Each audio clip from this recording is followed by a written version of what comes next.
Assalamualaikum warahmatullahi wabarakatuh.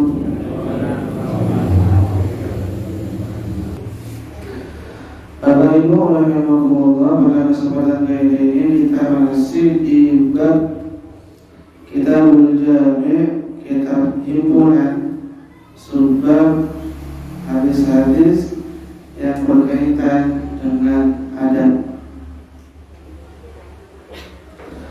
Bapak Ibu rahimakumullah, kita lanjutkan hadis yang berikutnya, langsung saja di hadis yang ke-6.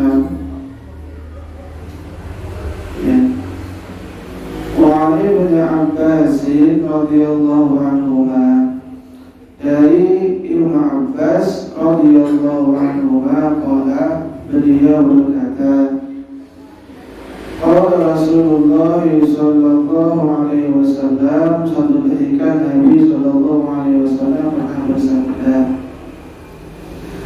idza akala ahadukum ta'aman, apabila salah satu di antara kalian makan, fala yamsah yadahu hatta yal'aqaha aw yulqaha, janganlah dibasuh tangannya sampai yal'aqaha, menjilat makanan itu, aw yulqaha, atau dijilatkan oleh orang lain, termasuk juga yulqaha bermakna mengambil makanan yang jatuh, bisa tentunya yang masih bersih, tidak najis gitu ya.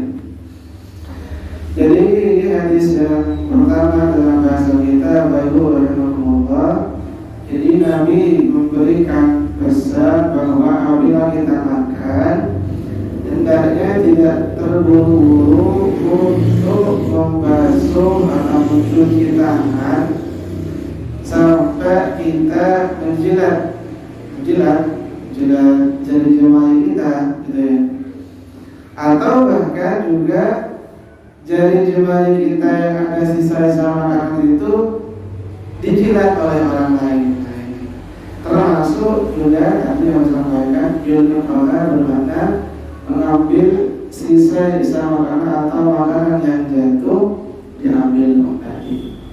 Itu bisa dipraktekkan tentunya. Ini hadis yang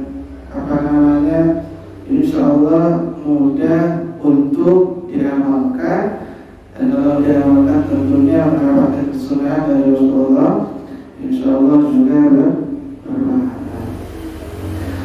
Makanya kata Syekh Utsaimin di sini, yadulul hadits ala annahu yanbaghi al-aklu bil yadi wa huwa khairun min al-akli.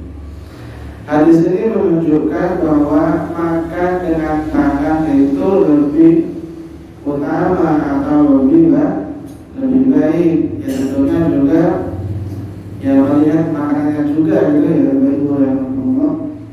Kalau kayak awon gitu ya, atau soto gitu, atau bakso, ya sebisa mungkin ya pakai alat bantu atau sendok ya, seperti itu.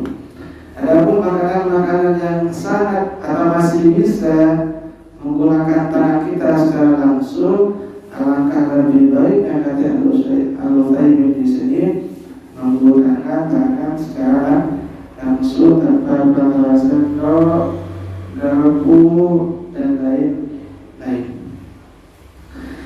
Kemudian kata Syekh Al-Utsaimin juga di sini, wa annahu yanbaghi lil insan an yakuna mutawafi'an wa yuhibbu baqiyatan ta'am qabla an yamassa yadahu.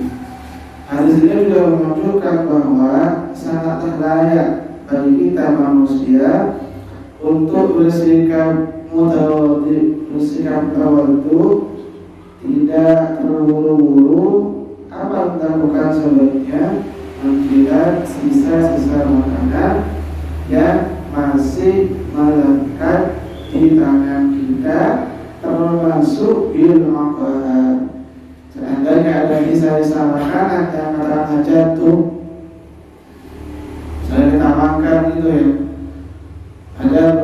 butir yang jatuh makan di musola ini gitu ya. Kemudian ada beberapa butir makanan yang jatuh, diminta oleh Rasulullah untuk mengambilnya tentunya dengan catatan makanan butir-butir nasi yang jatuh itu bersih, kemudian tidak tercampur dengan najis dan seterusnya. Alangkah lebih baiknya diambil kemudian dimakan. Tentunya Bapak Ibu rahimahullah, Nabi ini mengajarkan kepada kita untuk tidak membuang-buang makanan, tidak mubazir kalau bahasanya itu. Termasuk juga bagian dari mensyukuri nikmat Allah Subhanahu wa Ta'ala gitu ya. Makanya kata Allah Subhanahu wa Ta'ala, innal mubadzirina kanu ikhwana syayatin. Ada orang-orang yang buang-buang atau mubadzir, melakukan tindakan yang membuang-buang sesuatu, termasuk membuang-buang makanan, kanu ikhwana syayatin. Bisa jadi orang yang demikian termasuk ikhwan syayatin. Apa ikhwan? Saudaranya setan, dan tentunya tidak kita inginkan. Artinya Bapak Ibu rahimahullah, ada dua hal kata Nabi kita Muhammad SAW ketika kita selesai makan sebelum mencuci tangan kita. Pertama, dijilat-jilat dulu jadi jemari kita. Termasuk juga kalau kita tidak mau menjilat, dijilatkan oleh orang lain. Siapa yang mau gitu ya? Jika mau ya. Kecuali mungkin ya misalkan anak kita mungkin yang lagi makan, nah kita yang usia setahun, 2 tahun, 3 tahun, biasanya kan ibu secara khusus ibu ya, kan tidak merasa jijik itu kan ya, untuk betul-betul menjilat jari jemari anaknya yang masih ada sisa-sisa makanan. Kalau bapak-bapak biasanya masih ada jijik kira-kira seperti itu. Termasuk juga Nabi meminta kita untuk tidak membuang-buang makanan, tidak menyia-nyiakan makanan. Dan seandainya ketika kita sedang makan ada beberapa butir nasi karena yang jatuh dan masih bersih dan memungkinkan kita untuk mengambilnya, alangkah lebih baiknya untuk diambil dan dimakan. Itu hadis yang ke-6. Kita lanjutkan Bapak Ibu rahimahullah, hadis yang berikutnya. Wa'an Abi Hurairah radhiyallahu anhu, dari Abu Hurairah radhiyallahu anhu, qala, beliau berkata, qala Rasulullah sallallahu alaihi wasallam, Rasulullah bersabda, yusallimu as-saghiru 'alal kabir, hendaknya yang muda mengucapkan salam kepada yang lebih tua. Wal maru 'alal qa'id, dan hendaknya orang yang berjalan mengucapkan salam kepada orang yang duduk. Wal qalilu 'alal katsir, dan orang yang sedikit hendaknya maksudnya orang yang berjumlah sedikit hendaknya mengucapkan salam kepada orang yang lebih banyak jumlahnya. Wabaki wa'al masyi, dan orang yang berkendara hendaknya mengucapkan salam kepada orang yang berjalan. Nah ini namanya ada kita dalam mengucapkan salam atau menebarkan salam.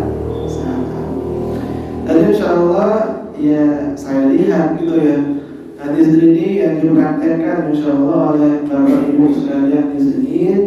Artinya Nabi kita Muhammad SAW menyebutkan hendaknya yang lebih muda memulai dulu mengucapkan salam kepada yang lebih tua pertama.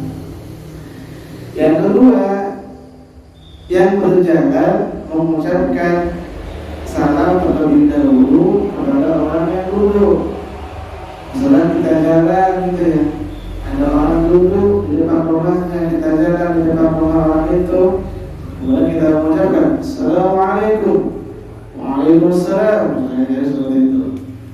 Kemudian wal qadir ala kathir, orang yang jumlahnya sedikit hendaknya lebih mengucapkan salam terlebih dahulu kepada orang yang lebih banyak. Sama yang tadi karena kita jalan gitu ya, kita jalan 3 orang gitu ya. Kemudian di seberang jalan kita ada sekelompok orang, 5 orang gitu ya, sama-sama jalannya nih. Maka yang jumlahnya sedikit hendaknya mengucapkan salam terlebih dahulu kepada sekelompok orang yang jumlahnya lebih banyak. Warraqib 'alal masyi, dan orang yang berkendara mengucapkan salam kepada orang yang jalan. Ini saya biasanya mengucapkan pakai sepeda motor ya. Biasanya ketemu Pak B biasanya atau Pak hati-hati biasanya. Jika ada mengucapkan salam yang tidak gitu ya. Ya lagi membuat mengucapkan salam dan seperti itu. Tapi intinya kata Nabi kita Muhammad SAW pertama tadi, yang muda terlebih dahulu mengucapkan salam kepada yang tua. Kemudian yang berjalan terlebih dahulu mengucapkan salam kepada orang yang duduk. Sekelompok orang yang jumlah sedikit terlebih dahulu mengucapkan salam kepada yang lebih banyak, dan orang yang berkendara mengucapkan salam terlebih dahulu kepada orang yang berjalan. Tapi biasanya sekarang gitu ya, di daerah-daerah lokal termasuk di Jawa tentunya biasanya kan non sewu Pak gitu ya, atau mungkin kalau pakai sepeda motor gitu klakson gitu ya. Tentunya itu tidak mengganti ucapan Assalamualaikum, tapi itu lumayan bagus, lumayan non sewu apa lagi baik-baik. Alangkong misalkan dalam bahasa Maduranya gitu ya, atau klakson apa-apa lah itu kan. Di daerah kita atau di tempat kita, di masyarakat kita itu salah satu bentuk menyapa, klakson ataupun ucapan konsil atau bentak angkong. Tapi tentunya itu tidak bisa mengganti ucapan kalimat Assalamualaikum, karena kita yakini bahwa kalimat Assalamualaikum itu jauh tentunya lebih unggul daripada mohon maaf sekedar ucapan tak angkong ataupun ucapan naon saya udah Assalamualaikum warahmatullahi wabarakatuh. Assalamualaikum warahmatullahi wabarakatuh. Semoga keselamatan dan rahmat Allah selalu berlimpah kepada engkau. Itu tentunya kalau kita lihat maknanya jauh lebih dahsyat daripada ucapan tak angkong ataupun naon saya berdiri dengan klakson gitu ya. Kira-kira seperti itu. Artinya tetap apa namun sewu tetap dilakukan, diucapkan, tak angkong juga tetap bisa diucapkan, klakson juga bisa kita lakukan. Tapi tentunya alangkah lebih baiknya ucapkan kalimat Assalamualaikum itu juga dilakukan, diucapkan, karena bagaimanapun itu mengandung doa keselamatan kepada orang yang kita temui. Apalagi nanti kita juga akan dibalas dengan ucapan salam juga, Waalaikumsalam warahmatullahi wabarakatuh. Itu termasuk orang yang datang, ini orang bertamu maksudnya, mendatangi rumah orang lain, tentunya juga diminta yang datang mengucapkan salam terlebih dahulu kepada orang yang didatangi. Jadi orang tamu sebaiknya lebih dahulu mengucapkan salam kepada tuan rumah gitu ya. Dan banyak Imam Al-Ghazali di Quran, orang yang datang lebih dulu mengucapkan salam kepada orang yang didatangi. Seperti yang kami sampaikan kemarin gitu ya, dalam surah Al-Zariyat, surah kalian 61 ayat 24 sampai seterusnya 25 26. Kata Allah di situ, hal ataka hadithu dhaifi Ibrahim wal mukramin idh dakhalu alaihi faqalu salama. Assalamualaikum qaumun munkarun. Ayat ini yang saya kutip kemarin ketika khutbah Idul Adha. Kata Allah di situ, sudahkah sampai kepada Muhammad kabar berita tentang tamu-tamu Nabi Ibrahim, malaikat maksudnya. Idza qalu alaihi faqalu salama. Ketika mereka hendak mau masuk ke dalam rumah Nabi Ibrahim, mereka mengucapkan salama, assalamualaikum, kata mereka. Nabi Ibrahim kemudian bilang, qala salamun qaumun munkarun wa alaikumussalam warahmatullahi wabarakatuh. Artinya para malaikat yang menyerupai manusia ketika hendak datang menemui Nabi Ibrahim, bertamu kepada Nabi Ibrahim, lebih dulu mengucapkan salam, assalamualaikum warahmatullahi wabarakatuh, dan seterusnya. Dan banyak ayat-ayat yang lain kisah Nabi Ibrahim ketika didatangi malaikat itu. Misalkan surah Hud juga, surah Hud surah ke-11 ayat ke-69, kata Allah, walaqad ja'at rusuluna bil busyra qalu salama qala salam. Jadi ketika datang para utusan-utusan Allah yaitu malaikat mendatangi Nabi Ibrahim, mereka mengucapkan salam, assalamualaikum, kemudian dibalas dengan waalaikumsalam warahmatullahi wabarakatuh. Termasuk Bapak Ibu rahimakumullah, berkaitan dengan mengucapkan salam ini, ketika kita juga hendak memasuki rumah yang bahkan tidak ada penghuninya, termasuk rumah kita. Misalkan kita mau masuk rumah, di situ tidak ada orang, tetap dianjurkan untuk mengucapkan assalamualaikum. Misalkan Allah sebutkan di Quran surah An-Nur ayat ke-61 di ujung ayatnya. Kata Allah di situ, fa idza dakhaltum buyutan fasallimu ala anfusikum tahiyatan min indillah mubarakatan thayyibah. Al-ayah. Fa idza dakhaltum buyuta, apabila kalian masuk rumah, fasallimu ala anfusikum, maka mengucapkanlah salam setidaknya untuk diri kalian, tahiyatan min indillah wa barakatan thayyibah, sebagai bentuk penghormatan yang penuh berkah dan baik dari sisi Allah Subhanahu wa ta'ala. Artinya tetap kita masuk rumah, sekalipun di rumah kita pas lagi tidak ada orang, tetap dianjurkan oleh Al-Qur'anul Karim untuk mengucapkan kalimat assalamualaikum warahmatullahi wabarakatuh. Jadi itu Bapak Ibu rahimakumullah, hadis yang ke-7 berkaitan dengan orang yang sebaiknya lebih dulu mengucapkan salam, yang muda kepada yang lebih tua, yang berjalan kepada orang yang duduk, yang lebih sedikit kepada yang lebih banyak, dan orang yang berkendara kepada orang yang berjalan. Ini mohon maaf ya, yang lebih utama. Bukan berarti yang tua tidak boleh mendahului salam, boleh, bagus juga gitu ya, bagus.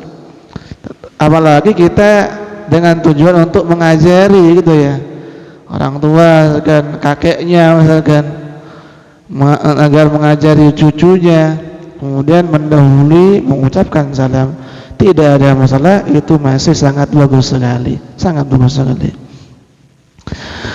Kemudian Bapak Ibu rahimakumullah, kita lanjutkan hadis yang ke-8, masih seputar salam ternyata. Wa an Ali radhiyallahu anhu, dari Ali radhiyallahu an, menantu Nabi, sepupunya juga. Qala, beliau berkata, Ali berkata, qala Rasulullah sallallahu alaihi wasallam, satu ketika Nabi kita sallallahu alaihi wasallam bersabda, yujzi'u 'anil jama'ati idza marru an yusallima ahaduhum. Sudah dianggap cukup salah satu orang di antara orang banyak yang mengucapkan salam. Wa yujzi'u 'anil jama'ati an yaruddahum ahaduhum, dan sudah dianggap cukup satu orang dari sekelompok orang yang mewakili dalam menjawab salam. Bisa dipahami ya Pak Ibu ya? Bisa insyaallah. Artinya seandainya ada contoh kasus misalkan ada kita berpapasan, ada kita jalan 3 orang gitu ya. Kemudian di seberang kita juga tentunya katakanlah teman-teman kita seberang jalan ada juga sekelompok orang berjumlah 4 orang misalkan. Maka yang 3 orang ini tidak harus semua yang mengucapkan salam. Kata Ali cukup perwakilannya, katakanlah ketua rombongan misalkan atau satu di antaranya, Assalamualaikum warahmatullahi gitu ya. Yang menjawab pun cukup satu aja gitu ya. Satu sudah mencukupi, kata Ali. Ini bukan kata Ali ya, kata Rasulullah Muhammad sallallahu alaihi wasallam. Tidak harus semua. Tentunya boleh jadi nanti kalau dijawab semua, kalau apalagi pasti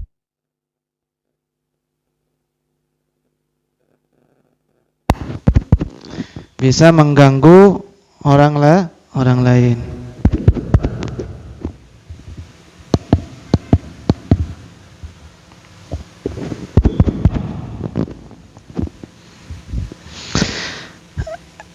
Ini kata Syekh Al-Utsaimin, yadullul hadits ala anna salam sunnatu kifayatin wa laysa sunnatu ainin. Kata Syekh Al-Utsaimin, hadis ini menunjukkan bahwa mengucapkan salam itu sunnah.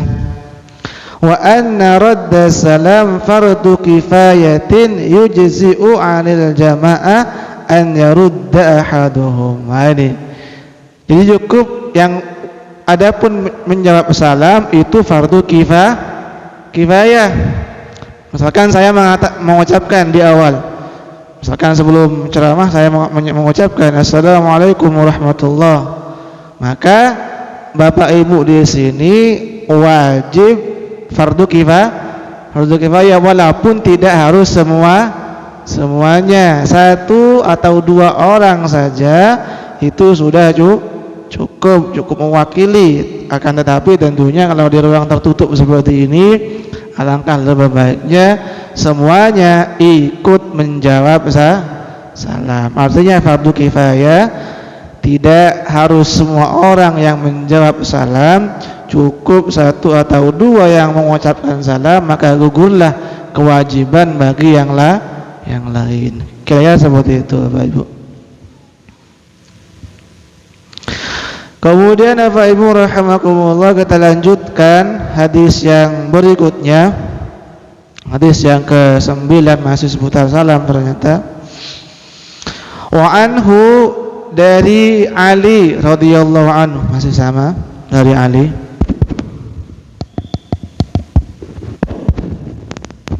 Qala, beliau berkata, qala Rasulullah sallallahu alaihi wasallam, satu ketika Nabi kita sallallahu alaihi wasallam pernah bersabda, la tabda'u al-yahuda wan nasara bisalam. Ini, janganlah kalian memberi salam atau memulai mengucapkan salam kepada orang Nasara, orang Yahudi dan Nasrani.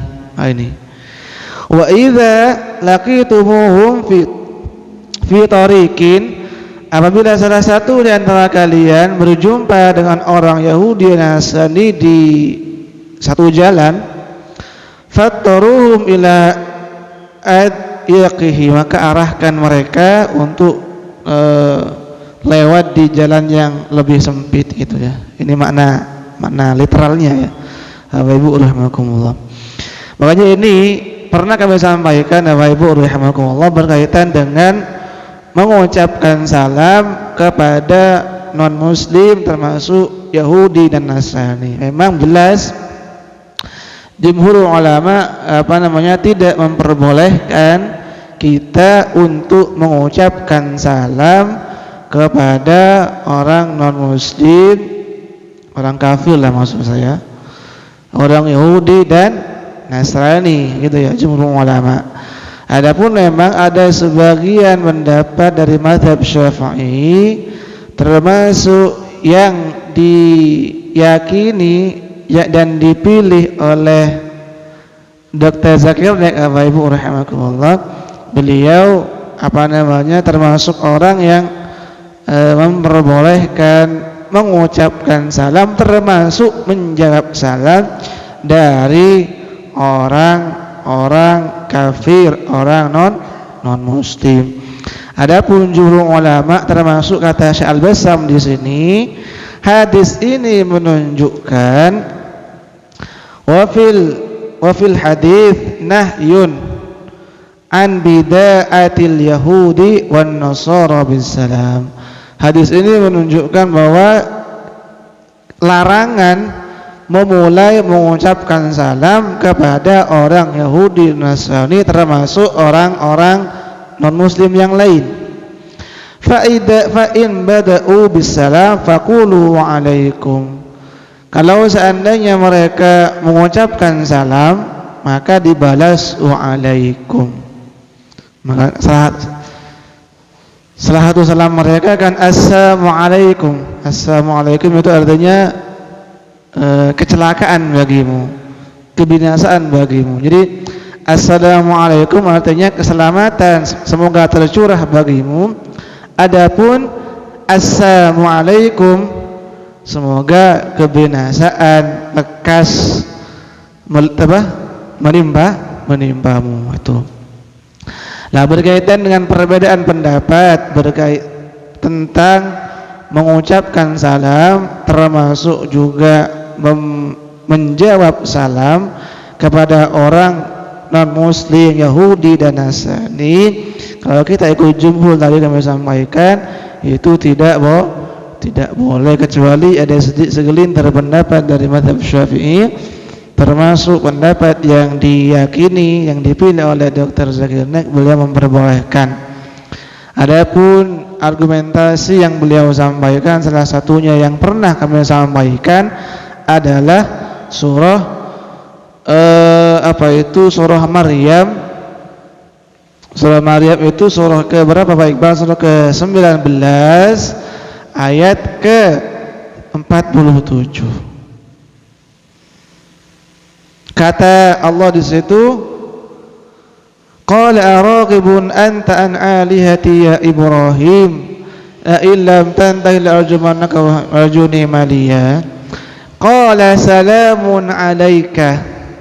Jadi Nabi Ibrahim satu ketika diusir oleh siapa? Ayahnya atau ada yang menyebut namanya. Lah setelah diusir Nabi Ibrahim itu oleh pamannya atau ada menyebut ayahnya, Nabi Ibrahim bilang kemudian, qala salamun alaika. Kata Nabi Ibrahim berkata, salamun alaika, semoga keselamatan tercurah untukmu duhai ayahku, duhai pamanku. Nah itulah kemudian salah satu argumentasi dari Al-Quran yang dipakai oleh Dr. Zakir Naik untuk menyebutkan bahwa memulai salam termasuk menjawab salam kepada orang kafir non muslim diperbolehkan, karena ketika itu ayah Nabi Ibrahim atau ada yang menyebut paman Nabi Ibrahim yang mengusir beliau adalah termasuk orang musyrik penyembah patung. Ternyata Nabi Ibrahim masih mengucapkan salam. Sedikit lagi termasuk argumentasi yang kedua, ini sedikit mulang Bapak Ibu rahimakumullah, yang dipakai Dr. Zakir Naik, yaitu surah Al-Qasas. Surah Al-Qasas surah ke-29 28, maaf. Surah ke-28 ayat ke-55. Kata Allah, wa idza sami'u lahu a'radu anhu wa qalu lana a'maluna wa lakum a'malukum salamun 'alaikum la nabtaghil jahilin. Kata Allah, wa idza sami'u lahu a'radu anhu, apabila orang muslim itu mendengar perkataan yang sia-sia, mereka menghindar. Kemudian mereka mengatakan, lana a'maluna wa lakum a'malukum, amal kita adalah amal kita, amal kalian amal kalian.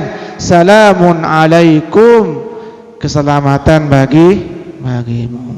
La nabtaghil jahilin, kami tidak mau ikut campur urusan dengan orang-orang bodoh. Nah, itu. Jadi ternyata orang-orang kafir gitu ya, orang-orang kafir tentunya gitu ya, ternyata disebut bodoh gitu ya oleh Al-Qur'an gitu ya, bodoh. Atau kalau bahasa orang Jakarta itu apa? Goblok katanya gitu. Atau kamu mikir lah enggak sih gitu ya, kalau bahasa sekarang. Atau yang lebih keras lagi, kamu punya otak apa enggak sih gitu ya, kalau bahasa yang lebih kasar gitu ya. Itu kata Al-Qur'an. Banyak emang kata-kata Quran yang seperti itu, bisa dimaknai kasar. Kata Quran, afala taqilun, kalau mau diterjemah secara kasar, kamu punya otak apa enggak sih kata Quran gitu. Kamu punya akal atau tidak maksudnya. Jadi itu argumentasi kedua yang dipakai oleh Dr. Zakir Naik untuk kemudian mendukung pandangannya bahwa boleh mengucapkan salam termasuk menjawab salam kepada orang-orang kafir atau non muslim gitu ya. Dan dulu saya pernah juga sebetulnya Bapak Ibu sedikit cerita gitu ya, pernah punya murid orang mana itu, orang Papua dan orang Medan. Tapi banyak kan sekelas itu, ada muslim ada non muslim gitu ya. Saya biasa juga mengucapkan Assalamualaikum misalkan, itu boleh. Nah, itu jelas boleh ya kan, ada yang muslim ada yang tidak, itu jelas boleh gitu ya. Termasuk Bapak Ibu rahimakumullah yang terakhir, ayat yang dikutip oleh Dr. Zakir Naik untuk mendukung pandangan beliau adalah surah Al-Furqan. Al-Furqan itu surah keberapa? Surah ke-25 kalau tidak salah ya. Surah ke-25 ayat 63 kalau tidak salah, atau 62 ya, nanti cari sendiri lah. Tapi ayatnya terkenal ini, insyaallah sering kita dengar. Kata Allah di situ, wa ibadur rahmanil ladzina yamshuna 'alal ardi hauna wa idza khatabahumul jahiluna qalu salama. Kata Allah, wa ibadur rahman, hamba-hamba Allah yang maha rahman. Ini bukan pondok pesantren Bapak Ibu ya, ibadur rahman yang ada di Baron itu ya. Wa ibadur rahman, adapun hamba-hamba Allah yang maha rahman, apa ciri-ciri hamba Allah itu yang maha rahman? Wa ibadur rahmanil ladzina yamshuna 'alal ardi hauna, hamba-hamba Allah itu adalah cirinya ketika mereka berjalan tidak menyombongkan diri, tawadhu, adab asor kalau bahasa Madura gitu ya, tidak menyombongkan diri. Kemudian wa idza khatabuhumul jahiluna qalu salama, ketika diajak ngobrol, diajak berbicara oleh orang-orang bodoh, Orang-orang bodoh ini bisa kita maknai orang-orang kafir ya Pak Ibu ya. Karena kan orang kafir disebut oleh Quran sebagai orang-orang yang bodoh gitu ya. Wa idza khatabahumul jahiluna qalu salama. Apabila mereka orang-orang ibadur rahman hamba-hamba Allah itu diajak ngomong, diajak ngomong gitu ya, dialog atau diskusi oleh orang-orang yang bodoh, mereka akan bilang, orang mukmin ini ibadur rahman ini akan mengatakan qalu salama, keselamatan darimu. Nah itu artinya Bapak Ibu rahimakumullah, kalau kita ikut jumhur ulama tidak boleh. Adapun lagi kami ulangi segelintir pendapat dari mazhab Syafi'i termasuk yang dipilih oleh Syekh Nek, beliau memperbolehkan. Dan memang Assalamualaikum warahmatullahi wabarakatuh kalau dimaknai agar orang ini diberikan hidayah oleh Allah tentu sangat boleh gitu ya, bisa dipahami ya Bapak Ibu ya. Karena salah satu makna assalam dan rahmat, tentunya kita berharap agar non-muslim ini diberikan rahmat oleh Allah atau diberikan hidayah oleh Allah Subhanahu wa ta'ala. Akan tetapi ketika makna rahmat itu dimaknai diampuni dosanya, jelas tidak boleh. Karena bagaimanapun orang kafir, orang non-muslim didoakan agar dihapus dosa-dosanya, tentu tidak akan diterima doa kita selama mereka belum beriman, selama masih kafir. Tentunya sekuat apapun kita memohonkan doa istighfar kepada orang itu, tentunya tidak akan diterima oleh Allah Subhanahu wa ta'ala. Jadi itu Bapak Ibu rahimakumullah yang bisa disampaikan pada kesempatan kali ini, semoga bermanfaat dan dicatat amal ibadah berpahala di sisi Allah Subhanahu wa ta'ala. Kita tutup perjumpaan kita kali ini dengan kafaratul majlis. Subhanakallahumma wa bihamdika asyhadu an la ilaha illa anta astaghfiruka wa atubu ilaik. Assalamualaikum warahmatullahi wabarakatuh.